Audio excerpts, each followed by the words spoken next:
Sa pagbisita ni Budget and Management Secretary Amina Pangandaman sa Nueva Ecija University of Science and Technology o NAUST sa lungsod ng Cabanatuan, ipinahayag ng kalihim na mahalaga ang papel ng State Universities and Colleges o SUCs sa paghubog ng kaisipan at pagkatao ng mga kabataan hanggang sila ay makatawid sa napiling propesyon at karera.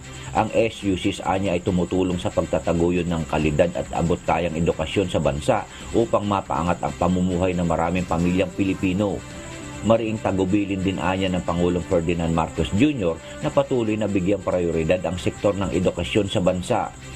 Kaugnay nito ay nagpondo ang administrasyon ng kabuang 924.7 billion pesos para sa sektor ng edukasyon sa susunod na taon kung saan nakapaloob ang patuloy na paghahandog ng libreng pag-aaral sa kolehiyo. Sa ilalim ito ng Universal Access to Quality Tertiary Education Program na may nakalaang pondo na 51.1 billion pesos, 21.7 billion pesos dito ay nakaukol sa SUC sa buong bansa.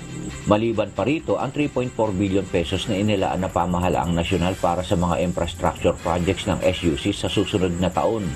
Kabilang na rito ang pagtutok at pagsuporta sa mga programang may kaugnayan sa innovation, research and development.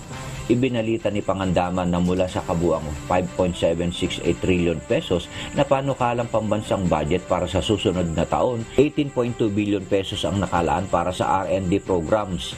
Bukod pa ang alokasyong humigit kumulang 116 million pesos para sa pagtatatag na Innovation Fund na nakapaloob sa General Appropriation Act.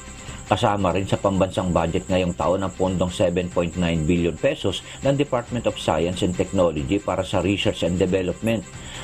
Panawagan ng kalihim sa SUCs, patuloy na manguna at magsumikap sa paglalapit ng dekalidad na edukasyon sa mga kabataan na silang inaasahang tatayo bilang mga susunod na leader ng lipunan. Diyos ang aming sandigan, serbisyo publiko ang aming pinahahalagahan. Danny Monar, humahataw!